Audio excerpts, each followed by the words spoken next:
दीपावली पर मेरी यह कथा सुनने से गरीबी दूर होती है। माँ, भूख लगी है।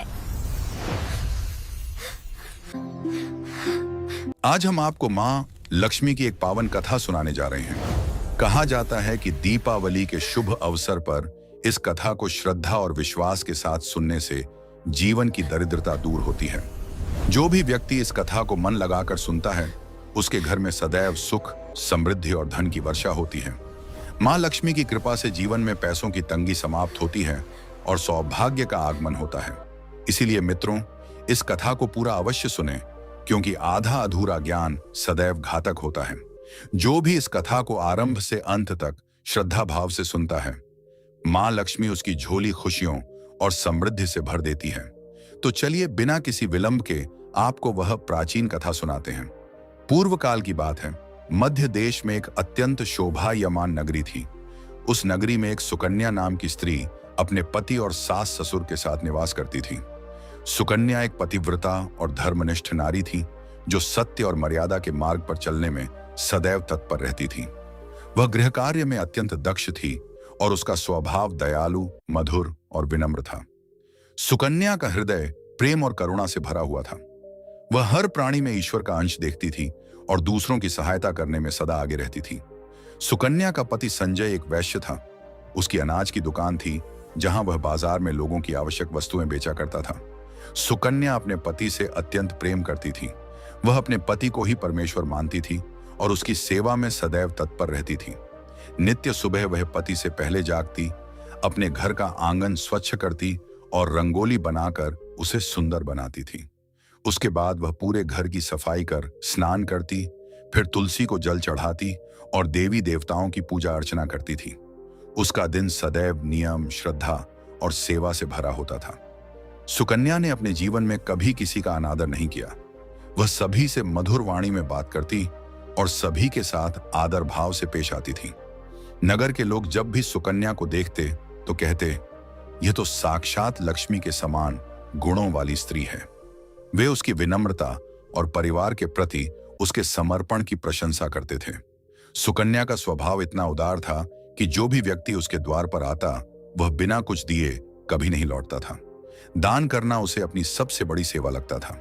चाहे कोई भूखा हो या जरूरतमंद, सुकन्या उसे भरपेट भोजन कराकर ही विदा करती थी। उसके द्वार पर आए याचक तृप्त होकर जाते और उसे आशीर्वाद देते।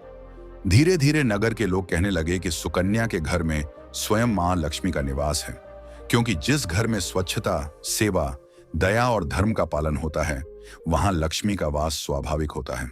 जो भी व्यक्ति सुकन्या के घर से लौटता, वह उसके सद्गुणों की चर्चा करता। इतना ही नहीं, सुकन्या अपने पड़ोसियों की भी सहायता किया करती थी। उसके पड़ोस में जो भी गरीब या दुखी लोग रहते थे, उन्हें वह नित्य भोजन दिया करती थी। सुकन्या का हृदय इतना उदार था कि जब भी किसी पड़ोसी को किसी वस्तु की आवश्यकता होती, वह बिना किसी विचार के उसे दे देती थी। उसकी इस उदारता के कारण पड़ोसी उसका अत्यधिक सम्मान करते थे। वे कहते, अहो, यह सुकन्या तो साक्षात देवी है। निश्चय ही मां अन्नपूर्णा ने सुकन्या के रूप में जन्म लिया है। लोग जब भी सुकन्या की प्रशंसा करते तो उसके विषय में केवल शुभ और सच्ची बातें ही कहते थे। किंतु इन सब प्रशंसाओं के बावजूद सुकन्या ने कभी घमंड नहीं किया। वह सभी से आदरपूर्वक और विनम्रता से बात करती थी। उसके भीतर विनम्रता और करुणा का समन्वय था। फिर एक दिन की बात है, सुकन्या की एक पड़ोसन उसके घर पर आई। सुकन्या ने तुरंत उठकर उसका स्वागत किया और बड़े प्रेम से बोली, हे बहन, हमारे घर में तुम्हारा स्वागत है। आज किस कारण से तुम्हारा मेरे घर पर आगमन हुआ है? यदि तुम्हें किसी वस्तु की आवश्यकता है तो निसंकोच मुझसे कहो, मैं अवश्य तुम्हारी सहायता करूंगी। पड़ोसन ने मुस्कुराते हुए कहा, हे सुकन्या बहन, आज मेरे घर पर बहुत से रिश्तेदार आए हैं। मैं उनके लिए भोजन बना रही हूं, परंतु मेरे पास रोटी बेलने के लिए चकला, बेलन और तवा नहीं है। यदि तुम कुछ समय के लिए ये वस्तुएं दे दो तो बड़ी कृपा होगी। काम पूरा होते ही मैं इन्हें लौटा दूंगी। सुकन्या ने हंसते हुए कहा, हे बहन, इसमें क्या बड़ी बात है? मुझे अभी इन चीजों की आवश्यकता नहीं है। तुम निश्चिंत होकर इन्हें ले जा सकती हो। रुको, मैं अभी लाकर देती हूं। यह कहकर वह रसोई घर में गई और वहां से चकला, बेलन और तवा निकालकर उस पड़ोसन को दे दिया। पड़ोसन ने कृतज्ञता से कहा, बहन, तुम्हारा बहुत बहुत धन्यवाद। आज तुमने मेरा काम सफल कर दिया। जब मेरे मेहमान भोजन कर लेंगे तब मैं तुम्हारा सामान लौटा दूंगी। सुकन्या मुस्कुराई और बोली, चिंता मत करो, जब तुम्हारा कार्य पूर्ण हो जाए तब लौटा देना। इतना कहकर वह पड़ोसन सुकन्या का चकला, बेलन और तवा लेकर चली गई। कुछ समय पश्चात एक अन्य स्त्री सुकन्या के घर आई। सुकन्या ने उसका भी उतने ही प्रेम से स्वागत किया और कहा, पधारो बहन, आज तुम्हें मुझसे क्या कार्य है? संकोच मत करो, जो भी आवश्यकता हो निस्संकोच बताओ, मैं अवश्य तुम्हारी सहायता करूंगी। तब वह स्त्री बोली, हे बहन, मेरे घर में बहुत गंदगी हो गई है और सफाई करने के लिए मेरे पास कुछ भी नहीं है। इसीलिए मैं तुम्हारे पास आई हूं कि यदि तुम्हें कोई आपत्ति ना हो तो कृपया अपने घर की झाड़ू मुझे दे दो, मैं अपना घर साफ करके तुरंत लौटा दूंगी। सुकन्या ने मुस्कुराते हुए कहा, हे बहन, बस झाड़ू ही तो है, इसमें क्या समस्या हो सकती है? तुम रुको, मैं अभी लेकर आती हूं। इतना कहकर सुकन्या घर के भीतर गई और वहां से झाड़ू लाकर उस स्त्री को दे दी। वह स्त्री धन्यवाद कहती हुई सुकन्या का आशीर्वाद लेकर अपने घर चली गई। कुछ समय बीता और थोड़ी देर बाद एक अन्य स्त्री सुकन्या के घर पर आई। सुकन्या ने हमेशा की तरह उसे भी आदरपूर्वक स्थान दिया और कोमल वाणी में बोली, पधारो बहन, आज तुम्हारा मेरे घर आना शुभ है। बताओ, किस कार्य से आई हो? जो भी चाहिए निसंकोच होकर कहो, मैं अवश्य तुम्हारी सहायता करने का प्रयास करूंगी। वह स्त्री स्नेहपूर्वक बोली, हे सुकन्या बहन, तुम बहुत दयालु हो। मैंने तुम्हारे बारे में नगर भर में सुना है कि तुम सबकी सहायता करती रहती हो, इसलिए आज मैं भी तुम्हारे पास एक छोटी सी मदद मांगने आई हूं। सुकन्या ने सहज भाव से कहा, संकोच मत करो बहन, जो भी आवश्यकता हो निसंकोच कहो। यदि मेरे सामर्थ्य में हुआ तो मैं निश्चित ही तुम्हारी सहायता करूंगी। वह स्त्री थोड़ी झिझकते हुए बोली, हे सुकन्या बहन, आज मेरी पुत्री को देखने के लिए लड़के वाले हमारे घर आ रहे हैं। मैं बड़ी चिंता में हूं, क्योंकि उसके पास पहनने के लिए न अच्छे वस्त्र हैं, न ही कोई गहना। मैं चाहती हूं कि जब वे लोग आएं तो मेरी बेटी अच्छी लगे, पर मेरे पास देने को कुछ नहीं है। यदि तुम कृपा करके एक दिन के लिए अपने कुछ गहने और साड़ी मुझे दे दो तो मैं तुम्हारी बड़ी ऋणी रहूंगी, कल ही सब लौटा कर दे दूंगी। यह सुनकर सुकन्या के चेहरे पर करुणा और स्नेह झलक उठा। वह बोली, बस इतनी सी बात। बहन, तुम चिंता मत करो, तुम्हारी पुत्री तो मेरी छोटी बहन के समान है।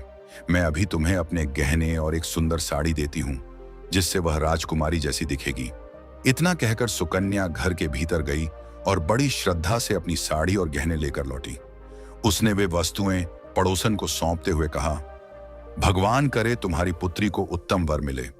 वह पड़ोसन अत्यंत प्रसन्न हुई और बोली, बहन, तुम्हारा बहुत बहुत धन्यवाद, आज तुमने मेरा दिल जीत लिया।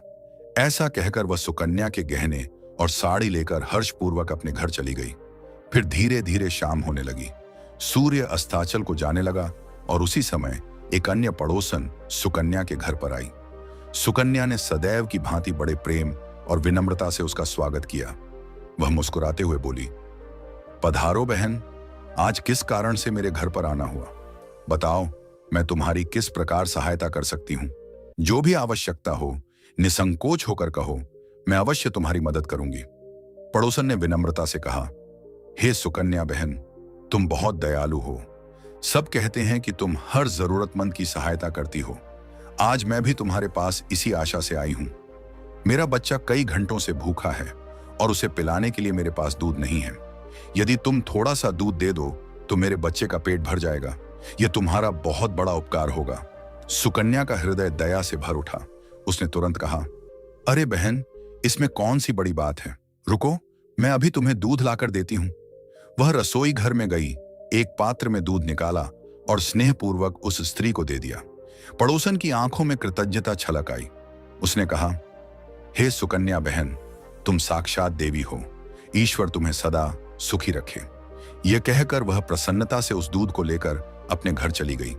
इस प्रकार सुकन्या ने दिन भर में अपने सभी पड़ोसियों की सहायता की। किसी को झाड़ू, किसी को चकला, बेलन और तवा, किसी को गहने और वस्त्र, तो किसी को दूध देकर। दान और सेवा का भाव उसके जीवन का आधार था। सबकी सहायता कर वह प्रसन्न मन से अपने घर के कार्यों में लग गई। कुछ ही समय बाद रात ढल आई। चारों ओर शांति छा गई। तभी सुकन्या का पति संजय घर लौटा। सुकन्या ने तुरंत उठकर उसे प्रणाम किया और उसके चरण धोकर भोजन कराया। वह बड़ी श्रद्धा और स्नेह से उसकी सेवा करती रही। पति पत्नी दोनों ने उस दिन का भोजन प्रेम पूर्वक किया और फिर आनंद पूर्वक विश्राम करने चले गए। लेकिन अगले दिन प्रातःकाल जब दोनों नींद से जागे तो उन्हें एक बहुत ही बुरी खबर सुनने को मिली। एक व्यक्ति दौड़ता हुआ उनके घर आया और घबराई आवाज में बोला, हे संजय भाई, बहुत अनर्थ हो गया। कल रात किसी ने आपकी दुकान लूट ली है, सारा माल गायब है। यह सुनते ही संजय के होश उड़ गए। वह बिना कुछ बोले तुरंत अपनी दुकान की ओर दौड़ा। वहां पहुंचते ही उसने देखा कि सचमुच पूरी दुकान लूट ली गई थी। अलमारियां टूटी हुई थीं, सारा माल बिखरा पड़ा था और जहां धन रखा था वह स्थान पूरी तरह खाली था। उसका हृदय भारी हो गया, चेहरा उतर गया। वह निराश और दुखी मन से घर लौट आया। घर पहुंचकर उसने सारा वृत्तांत सुकन्या को बताया। यह सुनकर सुकन्या का चेहरा भी पीला पड़ गया, पर उसने अपने आप को संभाला और बोली, आप चिंता मत कीजिए जी, हमारे घर में अभी कुछ धन रखा है, उसी से हम फिर से व्यापार आरंभ कर लेंगे। यह कहकर वह तिजोरी के पास गई और उसका ताला खोला, पर जैसे ही उसने भीतर झांका उसका मन दहल उठा। तिजोरी पूरी तरह खाली थी, न एक सिक्का, न एक गहना, न ही कोई मूल्यवान वस्तु शेष थी। सुकन्या स्तब्ध रह गई। उसकी आंखों से आंसू छलक पड़े। वह सोच में पड़ गई, यह कैसे हुआ? रात तो दरवाजे सब बंद थे, फिर घर का सब धन कहां चला गया? उसका मन भारी हो गया और वह मौन खड़ी रह गई, जैसे उसकी सारी शक्ति एक ही क्षण में समाप्त हो गई हो। सुकन्या का पति जोर से चिल्लाता है, सुकन्या, सच सच बताओ, हमारे घर का सारा धन कहां गया? कौन ले गया ये सब? ये घर तो बंद था, फिर ये चोरी कैसे हो सकती है? सुकन्या घबराई हुई आंसुओं से भरी आंखों से कहती है, हे स्वामी, मैं घर पर ही थी, सारा धन तो तिजोरी में सुरक्षित रखा था। मुझे नहीं पता किसने ये सब चुरा लिया। कृपा करके आप शांत हो जाइए, हम कोई ना कोई उपाय अवश्य निकाल लेंगे। लेकिन क्रोध से भरा हुआ उसका पति सुनने को तैयार नहीं था। वह चीख कर बोला, यह सब तुम्हारे ही कर्मों का फल है, जो तुम अनजान लोगों को घर में बुलाकर खिलाती हो, जिन्हें पहचानती भी नहीं, उन्हें दान देती रहती हो। उन्हीं में से किसी ने हमारा सारा धन लूट लिया है। तुम्हारी दया ने आज हमें सड़क पर ला खड़ा किया है। यह कहते हुए वह सुकन्या को भला बुरा कहने लगा। तभी उसकी सास भी क्रोध में आकर बोली, हाँ, यही तो हम कहते थे, तू हमेशा दूसरों को घर की चीजें देती रहती है।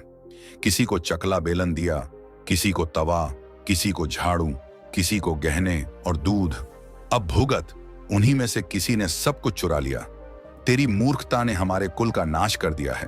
घर के सभी लोग एक स्वर में सुकन्या को दोष देने लगे। सुकन्या मौन खड़ी सब सुनती रही। उसके आंसू लगातार गिरते रहे। फिर धीरे से बोली, हे नाथ, आप चिंता मत कीजिए। मैंने अपने कुछ गहने एक पड़ोसन को उधार दिए थे। मैं उसके पास से उन्हें वापस लेकर आती हूं, शायद कुछ मदद मिल जाए। इतना कहकर सुकन्या थके कदमों से अपनी पड़ोसन के घर पहुंची।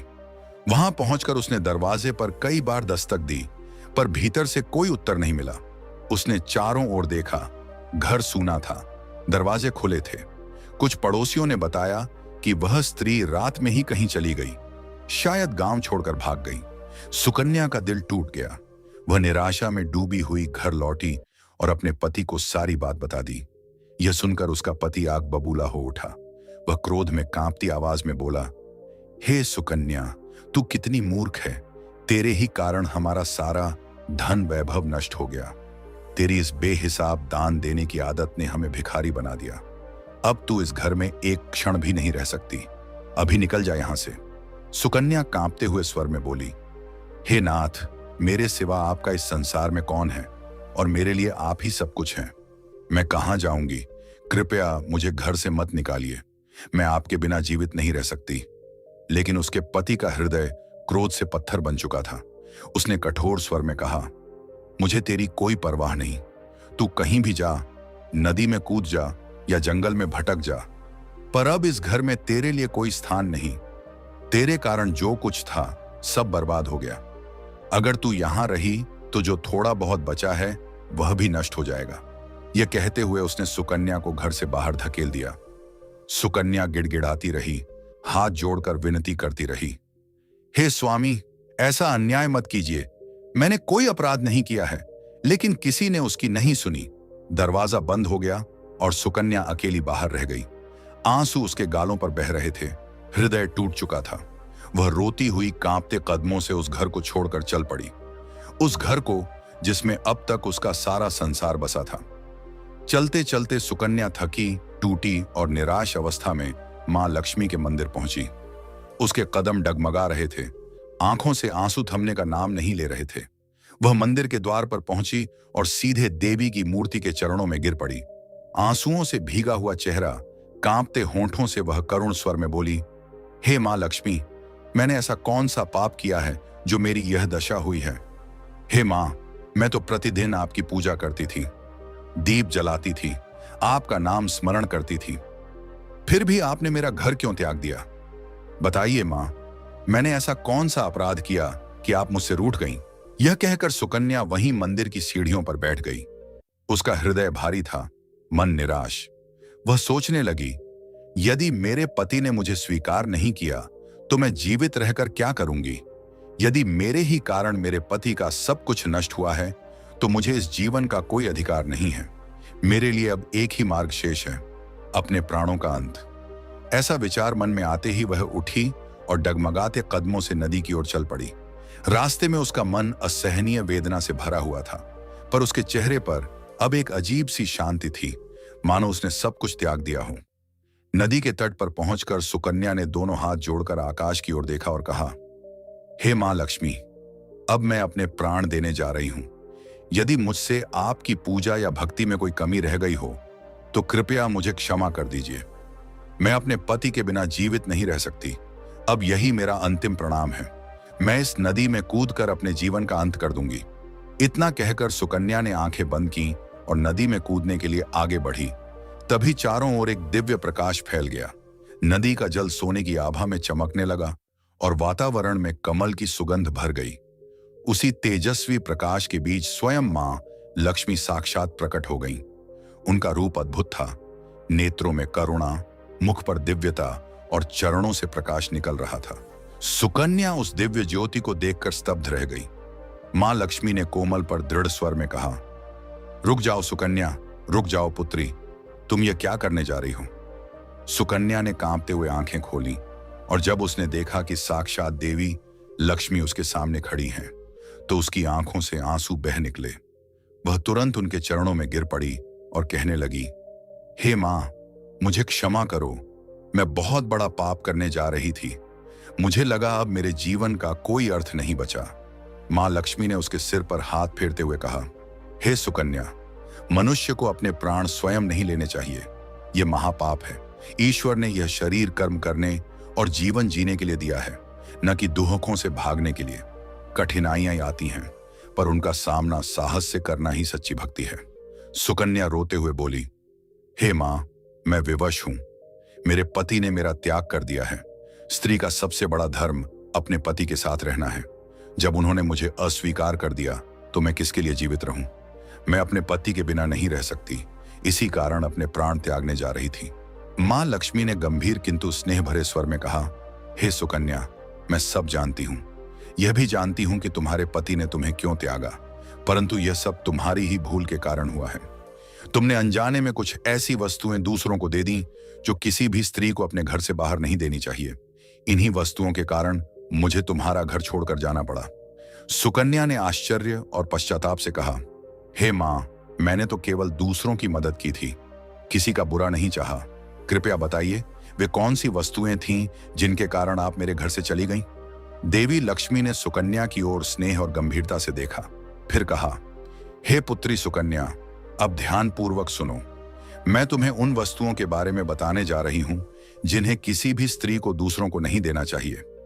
इन वस्तुओं का दान करने पर मैं उस घर को त्याग देती हूं, क्योंकि वे वस्तुएं न केवल भौतिक बल्कि आध्यात्मिक रूप से भी अत्यंत पवित्र होती हैं। इनका संबंध घर की समृद्धि, शुद्धता और सौभाग्य से होता है। मां लक्ष्मी आगे बोली, हे सुकन्या, सबसे पहली वस्तु है चकला, बेलन और तवा। इन वस्तुओं का स्थान रसोई घर में होता है और रसोई ही घर का हृदय होता है। इन्हीं के द्वारा अन्न बनता है जो परिवार का पालन करता है। इन्हीं वस्तुओं से भगवान विष्णु के लिए प्रसाद तैयार किया जाता है और तवे पर बनी पहली रोटी गाय को समर्पित की जाती है। इसीलिए इन वस्तुओं की पवित्रता बनाए रखना अत्यंत आवश्यक है। जो स्त्री अपने घर का चकला, बेलन या तवा किसी दूसरे को दे देती है, वह अनजाने में अपने घर की लक्ष्मी को बाहर भेज देती है, क्योंकि इन वस्तुओं के अपवित्र होने से घर का सौभाग्य कमजोर हो जाता है। इसलिए सुकन्या, तुमने जब यह वस्तुएं अपनी पड़ोसन को दी तो वही तुम्हारी पहली और सबसे बड़ी भूल थी। मां लक्ष्मी ने कुछ क्षण रुककर आगे कहा, अब सुनो दूसरी वस्तु के विषय में, झाड़ू। हे सुकन्या, झाड़ू मेरे लिए अत्यंत प्रिय और पूजनीय है, क्योंकि यह घर की स्वच्छता का प्रतीक है। जहां स्वच्छता होती है वहां ही मेरा वास होता है। जब तुमने अपनी पड़ोसन को अपने घर की झाड़ू दे दी तो तुमने अनजाने में वह वस्तु दे दी जिसमें मैं स्वयं वास करती हूं। इसीलिए मुझे तुम्हारा घर छोड़ना पड़ा। हे पुत्री, सदैव ध्यान रखना, झाड़ू को कभी किसी को नहीं देना चाहिए, न ही उसे घर के बीच में या दिखाई देने वाले स्थान पर रखना चाहिए। झाड़ू को सदैव आदरपूर्वक छिपाकर रखा जाए, क्योंकि यह दरिद्रता को दूर करती है और समृद्धि को आकर्षित करती है। जिस घर में झाड़ू का अपमान होता है या उसे गलत तरीके से प्रयोग किया जाता है, वहां से मैं स्वयं दूर चली जाती हूं। याद रखना, झाड़ू से कभी अपवित्र स्थानों की गंदगी साफ नहीं करनी चाहिए और उस पर पैर रखना भी अशुभ होता है। इसके बाद मां लक्ष्मी ने कहा, हे सुकन्या, अब तीसरी वस्तु सुनो, आभूषण। आभूषण केवल श्रृंगार नहीं, बल्कि एक स्त्री की प्रतिष्ठा, मंगल और सौभाग्य का प्रतीक होते हैं। मैं स्वयं आभूषणों में वास करती हूं। जब कोई विवाहित स्त्री अपने गहने दूसरों को पहनने के लिए दे देती है, तो वह अनजाने में अपने सौभाग्य और लक्ष्मी का अंश किसी और को सौंप देती है। इस कारण उसके जीवन में दुर्भाग्य और कलह प्रवेश करता है। स्त्री के 16 श्रृंगारों में गहनों का अत्यंत महत्व है। ये केवल सजावट नहीं, बल्कि देवी शक्ति के प्रतीक हैं। इसीलिए हे पुत्री, अपने आभूषणों को किसी अन्य स्त्री को पहनने के लिए कभी न दो, चाहे वह कितनी ही निकट क्यों न हो। फिर मां लक्ष्मी ने सुकन्या की ओर देखकर कहा, और अब चौथी वस्तु, सफेद रंग की वस्तुएं, विशेषकर दूध। हे सुकन्या, याद रखना, दिन के समय सफेद वस्तुओं का दान शुभ होता है, परंतु शाम के बाद इनका दान करना अत्यंत अशुभ माना गया है, क्योंकि सफेद रंग चंद्रमा और शीतलता का प्रतीक है और रात्रि काल में इसका दान करने से घर में दरिद्रता और मानसिक शांति का नाश होता है। शाम को दूध, दही, चावल या सफेद वस्त्र का दान करने से मनुष्य के जीवन में दुर्भाग्य और कष्ट प्रवेश करते हैं। परंतु तुमने जब अपनी पड़ोसन को शाम के समय दूध दिया तो उसी क्षण से तुम्हारे घर में अशुभता का प्रवेश हो गया। यही तुम्हारी एक और भूल थी। मां लक्ष्मी ने सुकन्या की ओर स्नेह और करुणा से देखते हुए कहा, हे सुकन्या, अब मैंने तुम्हें उन सभी वस्तुओं के विषय में बता दिया है जिनका दान, उधार या उपयोग के लिए किसी और को देना अत्यंत अशुभ होता है। ये वस्तुएं केवल घर की सामग्री नहीं, बल्कि लक्ष्मी का निवास स्थान होती हैं। जब कोई स्त्री इन वस्तुओं को दूसरों को दे देती है, तो वह अनजाने में अपने घर की समृद्धि और सौभाग्य को भी बाहर भेज देती है। इसलिए पुत्री, इन्हें कभी भी किसी को न देना। यह सुनकर सुकन्या की आंखों से पश्चाताप के आंसू बह निकले। वह देवी के चरणों में सिर झुकाकर बोली, हे मां लक्ष्मी, मुझसे बहुत बड़ी भूल हो गई। मैं इन बातों से अनजान थी। मैंने तो केवल दूसरों की सहायता के भाव से यह सब किया था। कृपया मुझे क्षमा करें और बताइए, मैं अब इस पाप का प्रायश्चित कैसे करूं? मां लक्ष्मी ने करुणामय स्वर में उत्तर दिया, हे सुकन्या, तुम्हारा हृदय निर्मल है और तुम्हारा भाव सदैव शुभ रहा है। तुमने जो अज्ञानता में किया, उसका पश्चाताप तुम्हारे हृदय में पहले से ही है। यही तुम्हारा प्रायश्चित है। तुम्हारे आंसुओं ने तुम्हारी भूल को धो दिया है। इसलिए अब चिंता मत करो, अपने घर लौट जाओ। मैं तुम्हें तुम्हारा सारा वैभव, धन और सुख लौटा रही हूं। इतना कहकर मां लक्ष्मी ने अपनी दिव्य मुस्कान बिखेरी और कुछ ही क्षणों में उसी दिव्य प्रकाश के साथ अंतर्ध्यान हो गई। चारों ओर फिर से मधुर सुगंध और शांति छा गई। सुकन्या कुछ देर तक देवी की ओर निहारती रही, फिर उनके चरणों में हाथ जोड़कर बोली, हे मां, आपके चरणों में मेरा बारंबार प्रणाम। आपने मेरे जीवन को पुनः अर्थ दिया। मैं सदा आपके चरणों में श्रद्धा रखूंगी। इसके बाद वह शांत और प्रसन्न मन से घर की ओर चल पड़ी। उसी समय दूर से उसका पति उसकी ओर आता दिखाई दिया। वह चिंतित और पछतावे से भरा हुआ था। सुकन्या को देखते ही वह दौड़कर उसके पास आया और रोते हुए बोला, हे सुकन्या, मुझे क्षमा कर दो। मैंने तुम्हें बहुत भला बुरा कहा, मैंने तुम्हारा अपमान किया, जबकि तुम तो साक्षात देवी के समान हो। माँ लक्ष्मी की कृपा से हमें अपना सारा धन और वैभव वापस मिल गया है। जिन लोगों ने हमारा धन लूटा था, उन्होंने स्वयं आकर सारा लौटाया और तुम्हारा नाम लेकर क्षमा मांगी। अब मुझे समझ आया कि तुम्हारे जैसे पवित्र हृदय के कारण ही हमारे घर में लक्ष्मी का पुनः आगमन हुआ है। यह सुनकर सुकन्या की आंखों में प्रसन्नता के आंसू छलक पड़े। उसने अपने पति को क्षमा कर दिया और बोली, हे नाथ, यह सब माँ लक्ष्मी की कृपा है, उन्होंने ही हमें यह सुख लौटाया है। दोनों पति पत्नी एक दूसरे को देखकर मुस्कुराए और हाथ जोड़कर माँ लक्ष्मी का धन्यवाद किया। वे प्रसन्नता से अपने घर लौट आए। घर पहुंचते ही वातावरण में फिर से खुशियां लौट आईं। मंदिर में दीप जलाए गए, रसोई से प्रसाद की सुगंध आने लगी और सुकन्या के घर में माँ लक्ष्मी का वास पुनः स्थापित हो गया। उस दिन से सुकन्या ने प्रण किया कि वह अपने घर की इन 4 वस्तुओं, चकला बेलन तवा, झाड़ू, आभूषण और सफेद वस्तुएं, विशेषकर दूध, को कभी दूसरों को नहीं देगी। मां लक्ष्मी की कृपा से सुकन्या का जीवन फिर से सुख, शांति और समृद्धि से भर गया। तो दोस्तों, इस कथा से हमें यही शिक्षा मिलती है कि हमें अपने घर की कुछ पवित्र वस्तुओं को कभी दूसरों को नहीं देना चाहिए। अगर आपको यह कथा अच्छी लगी हो तो जय मां लक्ष्मी लिखकर मां का आशीर्वाद अवश्य प्राप्त करें।